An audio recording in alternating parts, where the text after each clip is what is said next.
Ladies and gentlemen, On the Sofa with Esther has a special three-part series in the run-up to Valentine's Day, in conversation with Cindy Jarrett, about conscious dating in an unconscious world. And on Monday the 13th of February, we are going to have a special interactive live session. Okay. Good morning, good evening, good afternoon, wherever you are across the globe. Welcome to On the Sofa with Esther. Right, we will be celebrating International Women's Month this month, March, and I will be talking to a series of women who have and are doing some incredibly powerful work around transformation and healing. So I'd like you to welcome with me onto my platform the wonderful Cindy Jarrett. Thank you, Esther. Love being here. Love Thank being you. with you. Thank you. Well, Cindy, first and foremost, I usually like to ask my guests, who is Cindy in a nutshell, in a peanut shell, or a crab shell? Who is Cindy Jarrett? Cindy Jarrett. She's my best friend. um, I I classify myself as a mystic versus a senior. I like mystic. And I'm a teacher and a shamanic practitioner and an artist, an author, writer, poet. And basically, for our purpose here today, um, I am a teacher of conscious dating. Mm-hmm. And I've created a book of the work that I teach people privately. The whole training is in my book of Path of the Golden Heart, Conscious Dating in an Conscious Unconscious World. world. Yep, I've got that So, book. so, and I know you've read it and have an Absolutely. understanding of it. So I'm curious about your questions also. But so that's who I am in practice Mm-hmm. professionally. I have a private business where I work with people one-on-one or couples two-on-one. And basically, I teach people how to be emotionally mature spiritual adults. And so, of Excellent. course, dating is the beginning of all beloved relationships. You come Mm. together and you're dating. And then there's the getting to know process, and there's different stages and phases and such. And so I like bringing people to this new practice in dating, because dating tends to be a painful experience for a lot of people, and it doesn't have to be. It's just, That's interesting. That's yeah. interesting.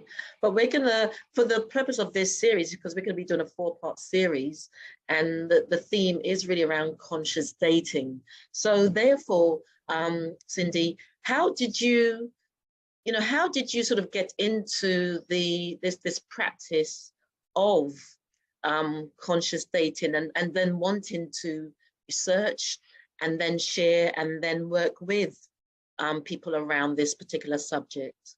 Yeah. It started with the last relationship I had before I met my beloved, my husband, my How long, soulmate. how long have you been And married? um, we figured out we're in our 39th year come Figured come out. November. Come November. Yeah. Excellent. And so yeah, we met in the end of 85 and got together in 86 and started our official dating. So we sort of have different anniversaries. Mm. But before that, I was in a 4-year relationship with someone I thought I might marry, and I realized I couldn't marry this person. And so I was single again, and I was just at a place. I had my career, I had my animals, I had my interests and such, and I was really ready for a partner. And so I was out running one day after work, and I got the download that, well, he's here. I'm 34. He's walking the planet. I could tap into his soul. And it's exactly what I did. I got home and I did a meditation, and I also worked with the divination system of the Mm. Tarot system. And I just did that every day after work. I just meditated and I connected, and I started getting very clear downloads about who this person was. And so after a while, I tracked all my notes, and it was very consistent. And then it was just, well, when am I going to meet this person? And so, and then I got very clear messaging on how and where that was going to happen. And it was a very soul to soul connection. And so sure enough, I did a workshop that I was guided to do, and I met my husband in that environment. And so we went on to do our relationship, business of getting to know each other and vetting each other. And I knew he was my soulmate, but I still needed to know a few things. One in particular is that we could work out issues together. I really needed to have that, because in the last relationship I was in for 4 years, I wasn't able to really work things out with them. And so that was really a key thing, that because where we were together and aligned, that's easy. It's like that, that's the workability is always great, and you want that. But it's where you have your troubles or your issues or your diversity, basically, where you do and think life differently. And I needed to know that we could work things out. And we started out right away with having a long distance blended family, step family configuration, because Thomas had a daughter with a previous spouse. And so we had those challenges straight out. And then, and just, where we were developmentally. I had done a lot of family of origin therapy work prior to meeting him, and he hadn't done any. And so that was a diversity right there. And he had some woundings from his past. And I'll touch on that and the importance of doing that work. Okay, but 1 minute. So, you said you had done, so did you personally do the work on yourself around the family stuff, or were you teaching that? Sorry, I just needed clarity around that. I personally did that when I graduated. Yeah, when I graduated from college, in college, I knew I needed help emotionally. Okay. But I just couldn't focus on that with the extensive studies I was in, being a health professional. And so I made a pact with myself to get a therapist and to do my family healing work. And so 2 weeks after graduating, I got my first therapist, and she was brilliant. And I worked with her for a full year. And then I met my spiritual teacher in that time frame as well. And I got my first horse as well. So I got my first horse. So I had these 3 teachers. I had a therapist, I had my spiritual teacher, and I had my horse. Yeah. And so I was in good care. And then I met the man that I lived 4 years with that didn't work out, but I learned some good things. And I call it my floor relationship, and everybody kind of has a floor relationship, oftentimes a teaching relationship, before they meet their beloved. Okay.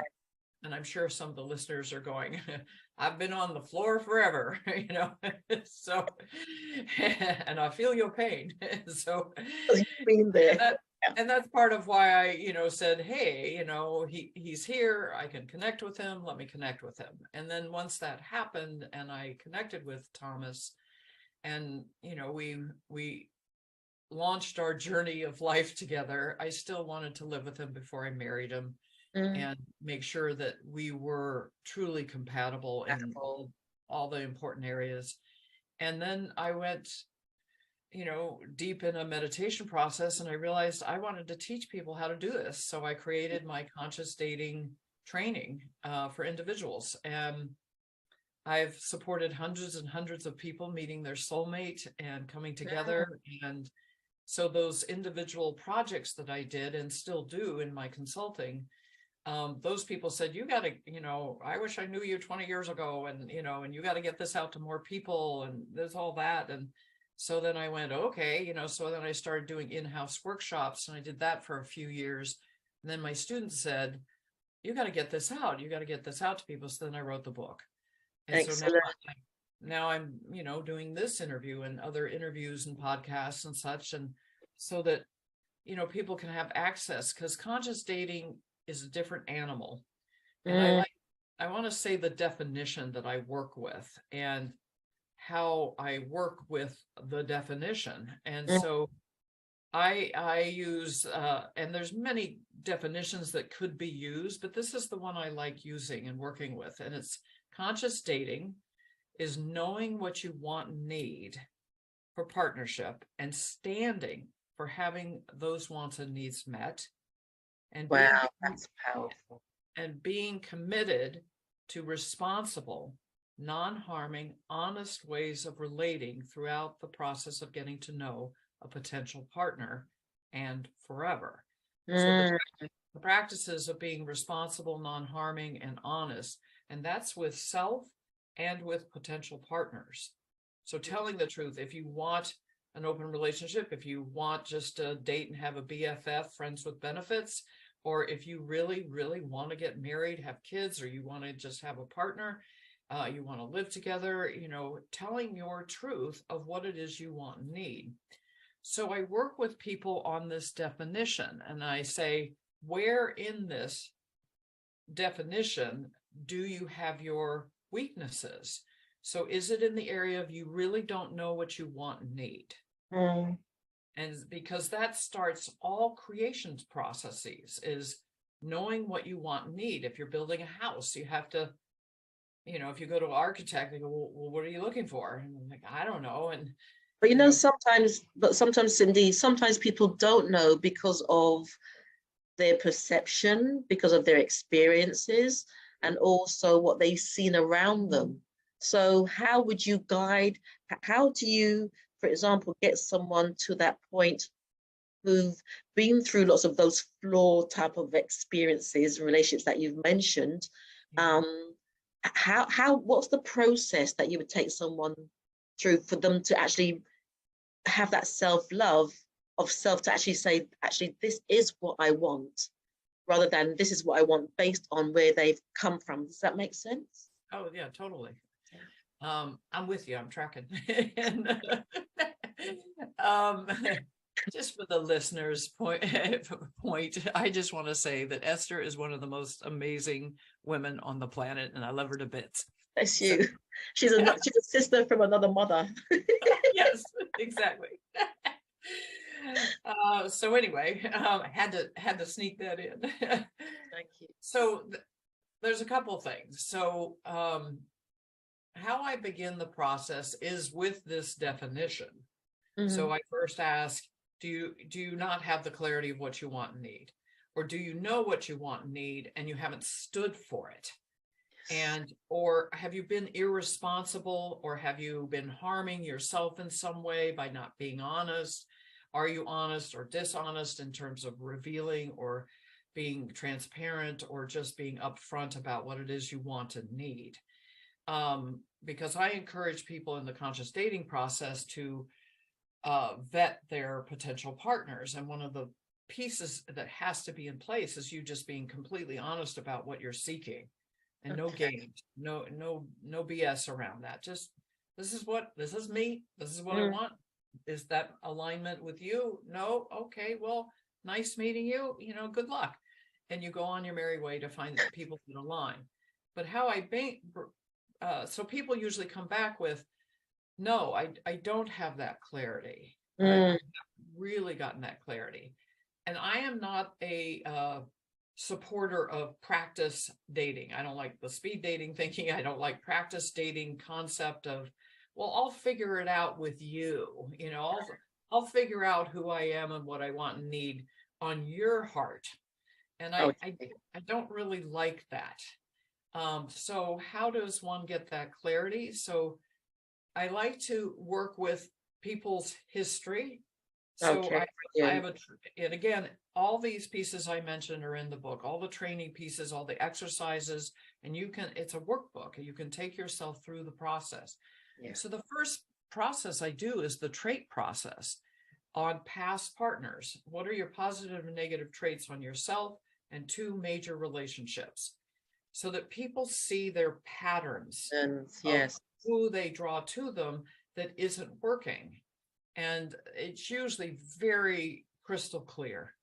And they'll see that. And a lot of times also it will reveal some of the patterns they have with either one or both of their parents, their unfinished business with their parents, or their primary caretakers. And so they'll see, like, I have unfinished business with mom and dad or caretakers, and I'm recreating it in my romantic relationships. Okay. So there's a mirroring process that happens with that. The other thing is if someone is just fresh out of a relationship and they've been referred to me, or they're still kind of engaging in a relationship and they want to figure out whether they really should stay in, so they want that clarity. Then I have another process called completing past relationship. What is that called? Sorry, what is it called?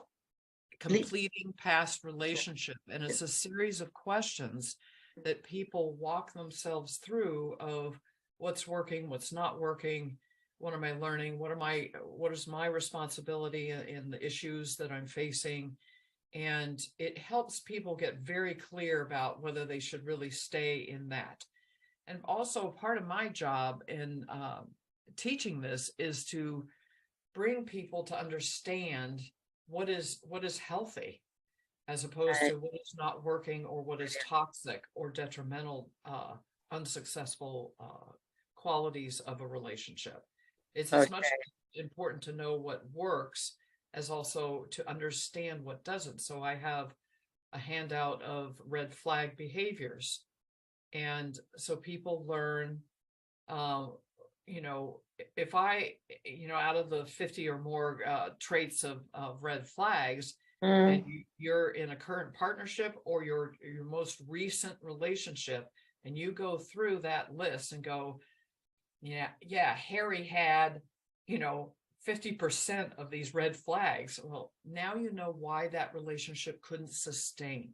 Now you know why you ended it, or you need to end it, because it shows people how you're drawing to you someone who isn't mature enough, isn't ready to handle the weight and accountability of loving someone else. There's a lot of responsibility when you say, I want a beloved. And there's information and training around all that as well. But, so I start with this definition, and then some people may say, well, I know what I want and need, but I'm not standing for it. I always waver. I always go for the warm body. I always have sex on the first date, and I get all hooked in, and I know they're wrong for me, but then I'm hooked in and hoping they'll change. There's lots of reasons why people stop standing for their wants and needs and requirements. But is part of that what we're going to do, ladies and gents, after the break? The next question following on from this is part of that fear, the fear for standing for what you want in case you lose what you have, but what you have is not really what you want. So ladies and gents, after the break, I will be coming back, and I'm talking to Cindy Jarrett, who is talking about conscious dating in an unconscious world.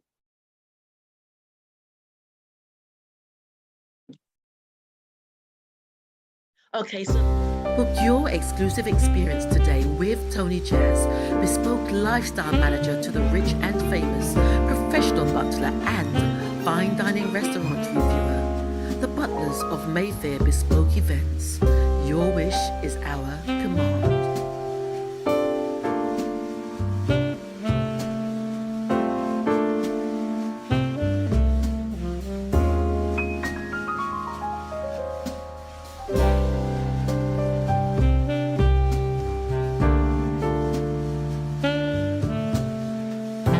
Was to Cindy about fear. Lots of people, why do they not stand for what they want?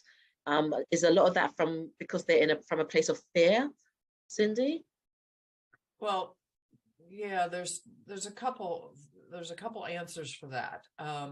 First and foremost, we are very intricate human beings.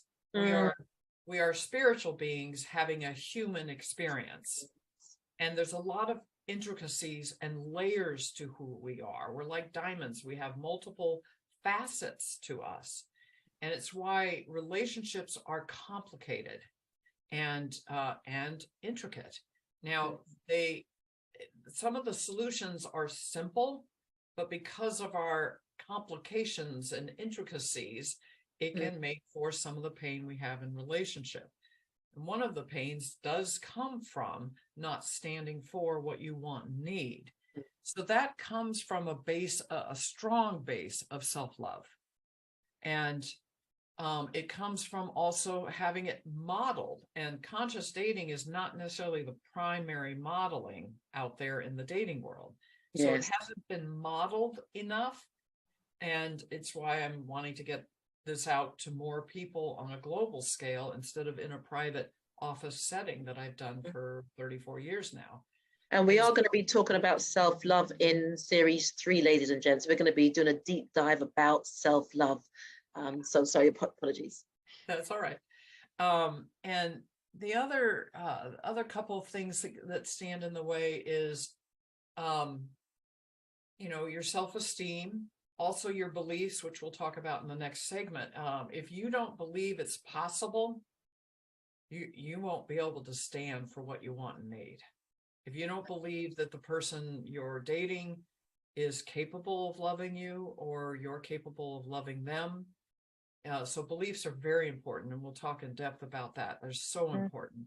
There's lots of factors there, but modeling is also a real key piece, because if we haven't witnessed something, we don't have that learning through organic learning, through the witnessing and experiencing.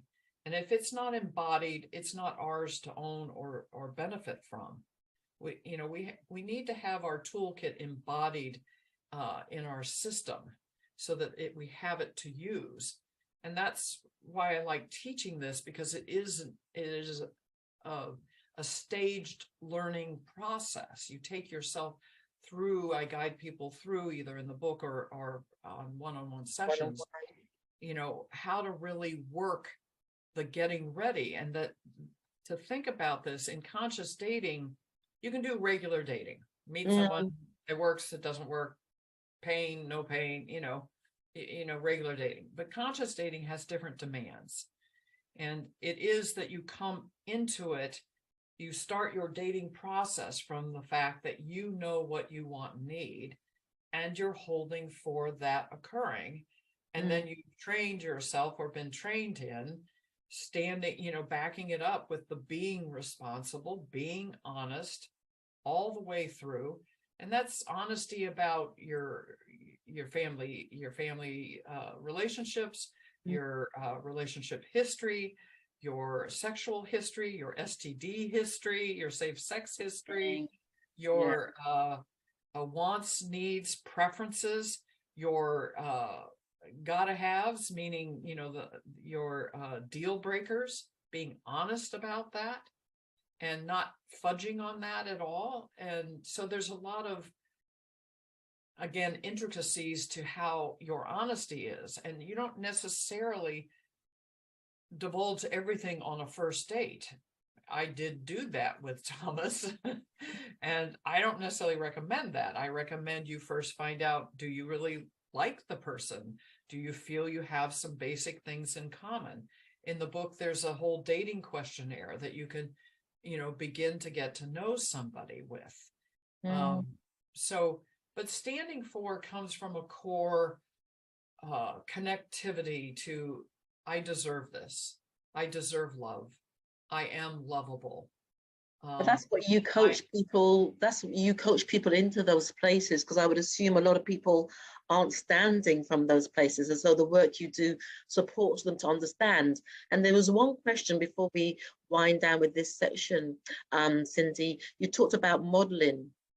We often model what we see, and is that an unconscious thing as well? Because sometimes you don't realize that you are modeling what you've seen because it's an unconscious thing, isn't it? Because that was something that I wanted to ask you, because I know for me in my relationships, I've always gone after Mr. Potential. Mr. Potential. So I had to do that weeding out. It's almost like, damn, it's nice initially. And when we had the conversation, my conversation was usually, we need to work at this together. You work on your thing, I work on my thing as well, but then we work together. And initially it's yes, yes, yes. And then you get halfway through and, for whatever reason, they just don't follow it through. And so you're saying a lot here. I want to unpack that, because this is really, really important what you're saying. Okay, well, we're going to extend this session, ladies and gents. I'm putting my life on the line. You're going to find out a bit more about me.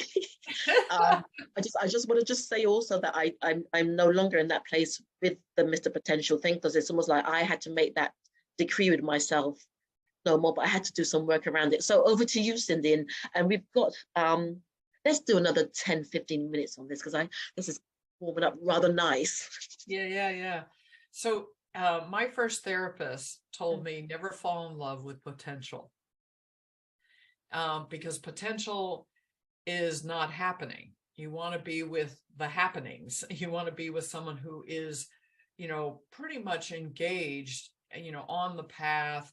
And everybody is going to come with, some contractive emotions, some unfinished business, some wounding. Everybody will have that. Everybody Absolutely. will have some issues. And on some level, you can pick all the things that are positive and, expansive that you want to experience, which is great.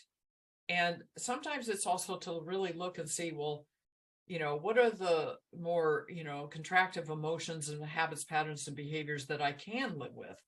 Like Thomas sometimes exhibits some stubbornness. He'll say no before he says yes sometimes. And I can live with that, because I know how to pierce his no. And I know how to, he's well trained by now, by the way. And so anyway, potential can be there, but it has to be engaged with. It has to be, if you have wounding, if you have trauma and you've done no healing about it, and you're in your 30s and 40s or 50s, you're going to inherit your partner's issues. Just think about that. They inherit yours and you inherit theirs. And if they're not doing anything about it, it's going to show up in the face of love. And so you want to hopefully do your own work prior, be as sort of squeaky clean in your own heart, instead of carrying a lot of unfinished business baggage, like, well, I'm going to deal with this with you, and the unsuspecting. And sometimes it's called paying, making someone pay the debts of what someone else didn't provide. Yes. Hands on hips and like, well, you better give me. And it's like, well, wait a minute, no, get clean, do your healing work, get as clear, open, full, and strong-hearted on your own up front. And then that allows you to stand better for what you want and need. And that's the thing about potential. You vet the person, you find out where are they, because people will say, oh, I want an honest relationship, or I want all these other goody things. But back here is where their ability to deliver on this. There we go. And that's the key. I think you've just said something key, the ability. Because sometimes you don't know until you get into the relationship, actually, because a lot of people speak, and oftentimes when you are sort of on the dating on that road, you're both going into something with an open heart, with the intention of making it work, with the intention, even though what I'm hearing from you is about also having those conversations, because that intention may be there, but it's also about having those conversations. And sometimes having those conversations, being able to articulate with someone that you're getting to know, can be a little difficult, and especially if your communication skills, where your communication skills sit, and understanding love language and all those variables. And so I guess then it's really important that somebody like you does the work you do, because you shine a light on things that, having conversations about, would you like to be in a relationship with me? People are like, let's just get on with it. Yeah, but you're talking about creating a union where, when once it strips away all the stuff, everybody can have that wonderful relationship. But a lot of people don't believe they can, because out there in the world there's a different narrative about relationships. And you're bringing something that's honest and honoring and pure and true back into the realm, which is, people might think, yeah, right, does that really happen? It's about fairy tales, but it's not about fairy tales, it's about doing the work. Yeah.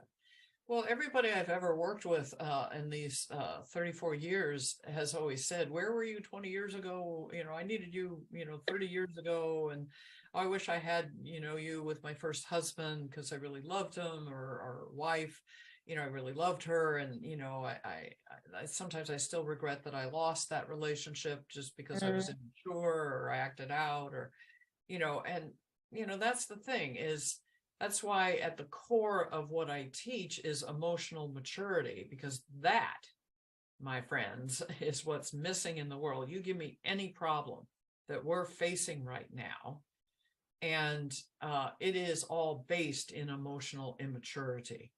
And we have four major or components to who we are, what makes up the human blueprint. We have the spirit, we have the physical, we have the mental, and we have the emotional. And if you do a pie chart of, are they all quarters, in terms of education, time, development, and money that's invested culturally, especially here in America, and it is globally, they're not equally divided. So people aren't, well developed in all their quadrants. We value mental education, PhDs, plaques on the wall. We value, gold medals and stuff, all the athletics, prowess and stuff in the physical universe. And then there's the religious / spiritual that is very much intertwined. But the slice of the emotional pie piece is always the smallest. And I like this, what one client one time did. I'll give you a little graphic. So she kind of did this. She said, there's the mental, physical, emotional, spiritual, and then there's this big void of her, Wow. just as a joke. But there's a lot of truth to that. Sometimes all areas are not quite very developed, and there's this big void. But for sure, the majority of the planet isn't conscious. The majority. That's why we have our political theater blowing up on us, is because the majority of people walking the planet are not conscious. They are unconscious. They don't know that they are creators and that they can create their reality, that they can change their environments. And so, emotional education, healing, and development, so that you get the discipline from it, and you get the freedom on the other side of having emotional discipline. There we go. Key. There we go. Freedom on the other side. If you don't have that, you got to do your work up front before you have the, demands of a love relationship. And that's why I love it when I get people that are single and they have either ended or they are a good distance away from a former major relationship. And they're kind of, they're clay that I can mold. But there's questionnaires, there's processes, there's meditations, there's different things one can do to bring yourself to emotional maturation. And it doesn't have to take a long time. It doesn't have to take 12 years of the psychoanalysis and such laid out on a couch. It can, most people, when they work with me individually, work within 9 to 16, 18 months. That's the time frame. People come out of the training fully trained, usually dating proper, viable candidates. And I use that word viable candidate, not just a warm body, but someone that really is lining up because you got clear up front and they're engaged with you. And I like to encourage people to say, hey, I'm reading this book, or I've learned about conscious dating. I do this process. Are you willing to do that with me? And some people are like, boy, what a breath of fresh air. No one's ever offered that to me. I love that. Tell me more. Because it's different, like you said, it's different. So what we're going to do now in the next segment, we are going to talk about beliefs. And then after that, we're going to talk about self-love. And then also in series 4, we're going to talk about practices of vetting a potential partner. So that's where we can sort of expand more into what you've just spoken about. So ladies and gentlemen, I've been speaking to Cindy Jarrett. We are talking about conscious dating. And over the next few weeks, you are going to get this wonderful, I would say, bouquet of information that's going to support you in moving forward with your life, and not just with your life, because it's not just about the relationships, it's about you. It's about you and how you can move into the next level and next stage authentically with yourself so that you can be that to someone else. So looking forward to speaking to Cindy next time about the leaves. Thank you very much, Cindy. And before we go, can you just give us details of how someone can connect with you if they want to find out more about what you do and the work you do? Yeah, I am on Facebook under Cindy Jarrett, and I have a wolfy head as my core picture, a beautiful wolf. And my website is designingaccess.biz, designingaccess.biz. And so I get emails there, and okay, brilliant. Designingaccess.biz, ladies and gents. Okay, see you again very soon. Thank you. Thank you.